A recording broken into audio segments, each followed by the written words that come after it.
E é com muito carinho que nós queremos receber o pastor Moisés Leopoldino. Você pode receber o pastor Moisés Leopoldino com honra?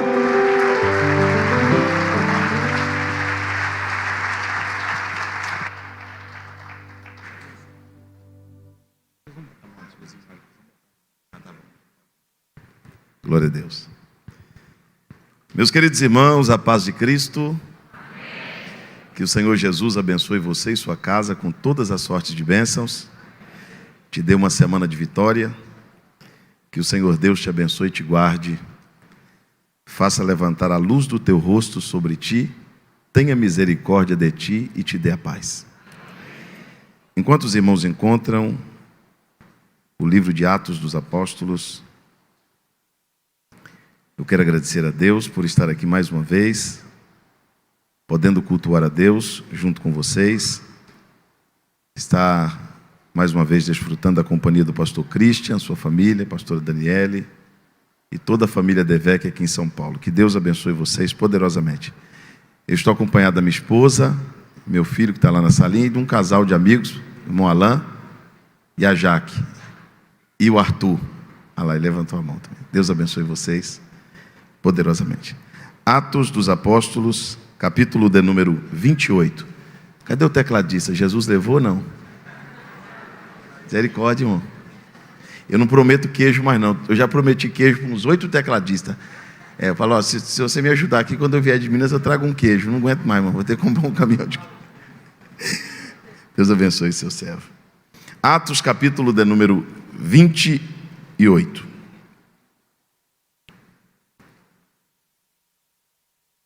Uma vez em terra, verificamos que a ilha se chamava Malta.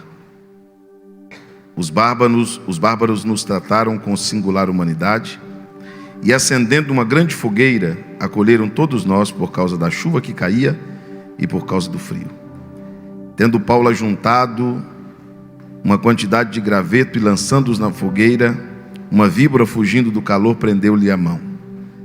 E os bárbaros viram a víbora pendurada na mão de Paulo e disseram uns aos outros: certamente este homem é homicida, visto que se salvou do mar, a justiça não o deixa viver. Porém, sacudindo ele a víbora no fogo, não padeceu de mal algum. Mas eles esperavam que ele viesse a inchar ou a cair morto de repente. Mas depois de esperar muito tempo e vendo que nenhum mal lhe acontecia, eles mudaram de parecer e diziam que ele era um Deus. Amém. Quantos podem dizer amém? Meus queridos irmãos, eu gostaria de falar um pouco sobre promessa. Quantos aqui têm promessa de Deus? A promessa de Deus, ela é feita de pelo menos 2 formas. Deus pode prometer algo coletivo. Uma promessa que Deus faz para uma nação, para uma cidade, para uma família, para uma igreja, para um grupo de pessoas. E Deus também faz promessas pessoais ou individuais. Promessa que Deus faz diretamente a você, acerca da sua vida, do seu ministério, da sua vida profissional, da sua vida espiritual. Então eu sei que muitos de vocês carregam uma promessa particular de Deus. Algo que Deus te falou, que Deus te mostrou, que Deus te revelou. E Paulo recebeu de Deus uma promessa. Paulo recebeu de Deus uma promessa que ele seria testemunha do Evangelho de Cristo perante os maiorais do mundo, estaria diante dos reis da terra. Deus falou isso para Paulo. E em certa ocasião, Deus de forma pessoal diz a Paulo, Paulo é revelado, que ele iria a Roma. Deus prometeu que Paulo iria a Roma e ia comparecer diante de César, a maior autoridade do mundo. Então Deus disse a Paulo que Paulo iria a Roma. Quem disse que Paulo iria a Roma? Vamos lá? Quem disse que Paulo iria a Roma? Para nunca mais esquecer. Quem falou que Paulo ia para Roma? Deus. Paulo acreditou, porque Paulo acreditava em promessa como você acredita. E Paulo precisava chegar em Roma. Para chegar em Roma, Paulo tinha que entrar no navio. Paulo entrou no navio indo para Roma. O navio estava indo para Roma. E quem falou que Paulo ia para Roma? Deus. Mas a Bíblia diz no capítulo 27 que a viagem era difícil. Guarde isso. A viagem era... Mas quem falou que Paulo ia para Roma? Então me ajude, diga para o teu irmão, não é porque Deus falou, que vai ser fácil. Mesmo Deus falando, possa ser que seja. Não confunda promessa com facilidade. Deus falou que você vai chegar. Lembra de Jesus falando para os discípulos? Vai para o outro lado. Os discípulos se desesperaram. Jesus, quase que a gente afundou. Entrou água no barco, o vento. A gente teve que remar, não saía do lugar. Jesus disse: eu prometi que vocês iam chegar do outro lado. Eu não disse que a viagem ia ser tranquila. Então não confunda promessa com facilidade. Mesmo Deus falando, possa ser que seja difícil. Mas não ficou só nisso. Se você continuar lendo, tiveram que jogar as cargas do navio dentro do mar. E agora eles têm um prejuízo. Eles têm Mas quem falou que Paulo ia para Roma? Deus. E se eu te disser que mesmo Deus falando, tem hora que você leva alguns prejuízos. Aí você começa a coçar a cabeça e perguntar: será que foi Deus mesmo que falou? Tá difícil. Agora eu tomo prejuízo. Para não ficar só nisso, a Bíblia diz que o comandante tenta encostar numa ilha, porque o vento estava muito forte e o navio encalha, o navio trava num banco de areia e o navio agora está travado. Mas quem falou que Paulo ia para Roma? E se eu te disser que mesmo Deus falando, tem hora que trava? Pastor, não é possível, travou tudo. Parou, mas não ficou só nisso. O vento aumentou e começou a bater no navio, e o navio começou a se quebrar. Quando o navio começa a se quebrar, pastor Christian, o comandante do navio entende que o navio vai afundar. Aí o comandante chega eles estão ainda um pouco longe da ilha. O comandante do navio chega para os tripulantes, 276 tripulantes, e diz: quem sabe nadar se joga na água. E vai nadando. Vai como? Vai como? Mas quem falou que Paulo ia para Roma? Para que saber nadar? Se eu vou entrar no navio num porto e vou descer no outro. Saber nadar para quê? Não está no meu plano, no meio do caminho, ter que pular na água. Eu perguntei para Deus, falei: Deus, por que tinha um grupo dentro do navio que sabia nadar? Deus diz assim: porque tem gente que não está preparado só para o melhor. Tem gente que está preparado até para o pior.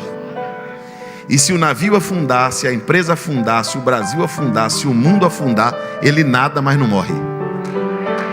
Ele nada, mas não afunda. Deus te trouxe aqui essa noite para te dizer, irmão, que você precisa aprender a nadar. Porque quando as coisas não estiver dando certo, você não vai contar só com o navio. Você vai se virar para chegar. Mas lá tinha um grupo que acreditou que seria uma viagem tranquila, porque foi Deus que falou. E esse grupo que não sabia nadar ia morrer.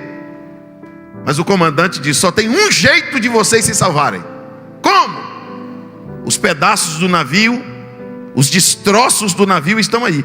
Se agarrem nos pedaços do navio e cheguem até a ilha. Sabe o que Deus está dizendo para alguém essa noite? Aconteceu o que você não estava esperando. Um incidente ou um acidente ou algo inesperado que você não estava esperando na viagem. Pastor, eu estou vivendo justamente o que eu não esperava.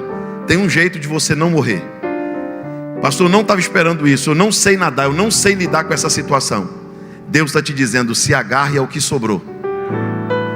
Se agarre aos pedaços. Eu quero que você levante comigo as suas mãos aos céus. Pastor, só tá o meu casamento está só o caco. A minha fé está só o caco. A minha vida espiritual só está o caco. Pastor, não sei o que eu faço, está tudo quebrado. Deus está dizendo: se agarre ao que sobrou. Se agarre aos pedaços e se debata até chegar na ilha. O que você não pode é morrer, porque você tem promessa de Deus na vida. Você vai sobreviver a isso. Você vai ser sobrevivente disso. Mas não ficou só nisso. Eles chegam na ilha, mas antes de chegar na ilha, o navio afunda completamente. Eu perguntei: Deus, por que o navio afundou, mas ninguém morreu? Deus me disse: porque eu prefiro salvar as pessoas do que salvar as coisas. Tem gente lutando para salvar o navio e está perdendo a família. Tem gente salvando o navio e perdendo a salvação. Tem gente salvando o navio e perdendo os filhos. Eu vim aqui essa noite dizer que as pessoas valem mais do que as coisas. Navio, Deus dá outro. Se afundar, Deus dá outro. Deus dá 2, dá 10, dá 20, dá 100. Coisa que você perde, Deus restitui. Você não pode perder as pessoas. Quantos valorizam vidas aqui? Diga glórias a Deus. Mas vamos lá, eles chegam na ilha. E é inverno. É o quê? Eles descem tremendo de frio, a água estava muito fria. E a Bíblia diz que além de frio, estava chovendo. E os moradores da ilha acendem uma grande fogueira. E está no texto. Por quê? Por causa da chuva que caía e por causa do frio. A princípio, quando eu li esse texto, eu não entendi. Porque essa fogueira foi feita, ela não foi feita dentro de uma casa. Até porque dentro de uma casa não cabe 276 pessoas. Essa fogueira foi feita ao ar livre. Mas a Bíblia diz que estava chovendo. Estava? Eu pergunto para os irmãos: quando está chovendo é clima para fazer fogo? Quando está chovendo é tempo de acender fogo? Quando está chovendo é momento de acender fogo? Mas quem quiser sobreviver ao frio vai ter que aprender a fazer fogo debaixo de chuva. Posso falar uma verdade? Quem quer ouvir diz amém. E se eu disser para você que tem gente que sobreviveu à dificuldade, ao prejuízo, perdeu coisas, nadou até a ilha e está quase morrendo de frio? Pastor, eu vi esse coral cantando aí com tanta animação. Pastor, eu tenho preguiça até de dar um glória a Deus. Eu não consigo te entender. Jesus te batizou com o Espírito Santo, você não fala em línguas? Você é de uma igreja avivada e não glorifica? Cuidado para o frio não te matar. Pastor, eu não levanto a mão, eu não fico de pé, eu não dou glória a Deus, eu não falo em língua porque esse é meu jeito. Esse não é teu jeito. É só perguntar para os teus filhos e a tua esposa como você se manifesta quando teu time joga. Quando teu time joga, você pula, você corre, você grita, você levanta a mão, você rola no sofá, você pula no sofá, rola no chão. E por que que no culto você tem... Ah, pastor, eu não aguento ficar meia hora de pé. No estádio você fica 2.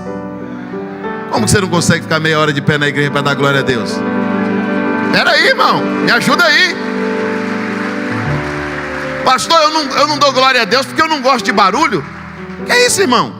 Quando você não era crente, você passava a noite toda no ralabucho, no forró, no pagode, no funk, música tocando dentro do seu ouvido. A noite inteira, você não reclamava.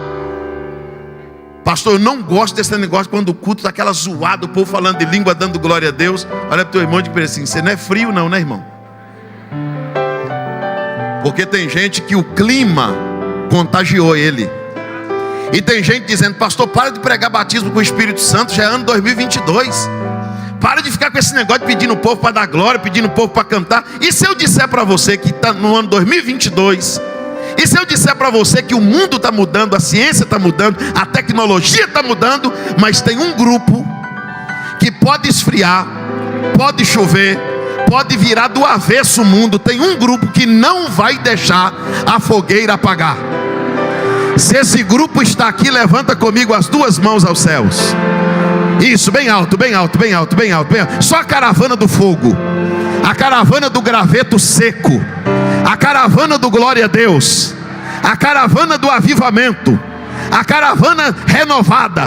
Deus te trouxe aqui essa noite para dizer: não conte com a época, não conte com o tempo, não conte com o mundo, não conte com a mídia, não conte com a televisão, não conte com as gerações que vieram ou que passaram. Você sabe o que é acender fogo debaixo de chuva? É colocar lenha na fogueira enquanto alguém está apagando. É crer no batismo com o Espírito Santo quando alguém não acredita mais. É ser avivado num tempo em que as pessoas se conformam em ser fria. É ser cheio do Espírito Santo numa época em que as pessoas são mais materialistas do que espirituais. Mas Deus te trouxe aqui esta noite para te dizer: não deixe a fogueira apagar. Você consegue dizer isso para 2 irmãos? Não deixa a fogueira apagar. Não deixa a fogueira apagar. Não deixa a fogueira apagar. Vou dizer de novo: não deixa a fogueira apagar. Não deixa. Eles acendem uma grande fogueira. E agora a fogueira está, a lenha está queimando. Essa parte eu estava pensando em pular, mas eu não... Falo ou pulo? Vocês são curiosos, hein, irmão? Olha lá, a irmã gritou: fala tudo. Pastor Cristian, eles estão lá na beira da fogueira. Só que essa caravana que veio do mar pegou a fogueira pronta, porque quem fez a fogueira foi os moradores da ilha. Quando eles chegaram, a fogueira estava pronta. Eles só se aqueceram. A fogueira já estava. Sabe quem foi? Dos 276 tripulantes, quem foi buscar lenha foi só Paulo. Por quê, pastor? Porque tem gente que gosta de fogo pronto. Eu fico olhando uns crentes, um dia desse o irmão chegou e disse assim: pastor, esse irmão que pregou, essa irmã que cantou, não gostei, não tem fogo. Eu falei assim: não é que eles não têm fogo, é porque é você que depende do fogo dos outros. Porque quem tem fogueira acesa não precisa de pregador para pegar fogo. Não precisa de quem. Você gosta de fogo pronto ou você ajuda? Você gosta só de se aquecer na fogueira ou você é daqueles que jogam um graveto para o fogo aumentar? Mas Paulo olhou para a fogueira e viu que a lenha estava queimando. Paulo sabia que sem lenha o fogo se... Paulo teve um sentimento que todo crente deveria ter. Paulo disse: se depender de mim, a fogueira não apaga. Eu vou ajudar essa obra. Eu vou ajudar a manter a fogueira que o outro acendeu. A fogueira não vai apagar na minha gestão. A fogueira não vai acabar no meu tempo. Alguém acendeu, mas eu preciso manter acesa. Eu vou atrás de lenha. Aí Paulo foi buscar lenha. E Paulo encontrou um feixe de lenha. Paulo achou. Só que quando Paulo busca esse feixe de lenha, a Bíblia diz que uma víbora, fugindo do calor, morde a mão de Paulo. Aí eu fiquei: meu Deus, mas como isso? Paulo tem um sentimento bom, Paulo quer ajudar a obra, Paulo quer manter o fogo aceso, Paulo está tendo o sentimento certo, Paulo está fazendo a coisa certa, e a víbora mordeu Paulo. E quando eu estava lendo o texto, o Espírito Santo começou a me explicar. E disse: sabe por que a víbora veio atrás de Paulo, meu filho? Porque o alvo da víbora é quem ajuda. O alvo da víbora é quem acende, não quem apaga. É quem contribui, não quem é negligente. Eu disse: Deus, mas como que eu vou explicar para a igreja que a víbora mordeu Paulo? A víbora na Bíblia representa o diabo. Como que o diabo consegue acertar Paulo? Paulo está fazendo a coisa certa. Paulo está ajudando a obra. Paulo está querendo manter o fogo aceso. Por que a víbora mordeu Paulo? Deus disse: não, meu filho, às vezes eu permito a víbora morder. Diga para a minha igreja que às vezes eu permito a víbora morder. O que eu não permito é o veneno funcionar. Levanta comigo as duas mãos aos céus. Bem alto, bem alto, bem alto. Levanta a tua mão, que é uma profecia bíblica para a tua vida aqui agora. Às vezes Deus permite o inimigo vir, a calúnia vir, a enfermidade vir. Às vezes Deus permite, você sente até a dor da mordida, você sente até o impacto da investida do inimigo. Mas Deus te trouxe aqui essa noite para te dizer: o veneno não vai fazer efeito. Segure a tua mão levantada para receber esta palavra. Deus te trouxe aqui esta noite para te dizer que o inimigo investiu. Ele te acertou, mas não vai te matar, não vai te destruir, não vai fazer efeito. Porque antes dele te acertar, antes da víbora te morder, Jesus já tinha te vacinado. Você tem um antídoto. Você tem a fé, você tem a presença, você tem a palavra. Diga para alguém: o veneno não vai fazer efeito na tua vida. Vamos lá. Não vai fazer efeito. Não vai fazer efeito na tua vida. Nem a inveja, nem a obra da feitiçaria, nem a praga que te rogaram, nada, nem a maldição que te lançaram. O veneno não vai funcionar. Crê que o veneno não vai funcionar? Segura a mão direita assim levantada. Pastor, por que eu não preciso ter medo?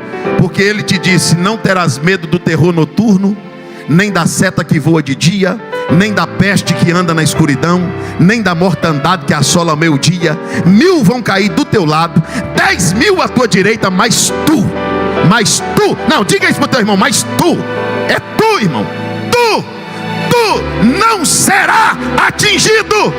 Somente com os teus olhos olharás e verás a recompensa dos ímpios.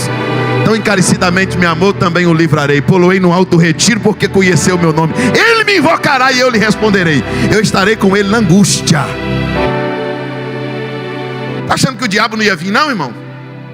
Você tem promessa? Você está achando que Satanás ia deixar esse negócio assim? Você tem promessa? Ele está querendo interromper o cumprimento dela, mas o veneno não vai funcionar. Só que agora estou chegando lá. Mas a Bíblia vai dizer, pastora Daniele, que a víbora, quando veio morder Paulo, ela estava fugindo do calor. De que ela estava fugindo? Por que ela estava fugindo do calor? Porque ela se sente bem com o frio.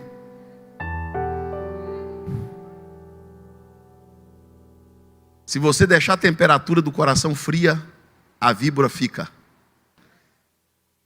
Quem são as pessoas mais terríveis? As pessoas de mente fria. As pessoas que calculam as coisas friamente. Por isso que Davi disse: o meu coração ferve. Meu coração não tem gelo. Meu coração não tem frio. Meu coração está fervendo. Meu coração está em ebulição. É por isso que a Bíblia diz: sede fervorosos no espírito. A víbora está querendo te destruir. Você vai colaborar com ela? Você vai deixar o ambiente propício para ela? Você vai dar moleza para ela? Não. Então o que a gente faz, pastor? A gente levanta a temperatura do ambiente. Levanta as duas mãos aos céus. Bem alto, bem alto. Você sabia que cada glória a Deus que você dá é um graveto que cai na fogueira? Você sabia que cada aleluia que você dá, o fogo aumenta? Você sabia que quando você glorifica a Deus, o ambiente melhora? Você sabia que quanto mais temor, mais reverência, mais louvor, mais adoração, mais oração no Espírito, mais fervor no Espírito, pior fica para o inimigo e melhor fica para Deus. E Deus te trouxe aqui essa noite para dizer: levanta a temperatura um pouco mais. Levanta a temperatura um pouco mais. O ambiente vai ficar tão ruim para a víbora que Deus está dizendo: essa semana ela sai de lá. Essa semana ela foge daquele lugar. O inimigo não vai conseguir ficar, porque ele vai ser bombardeado por adoração, por oração, por jejum. Quem acredita nisso, diga glórias a Deus.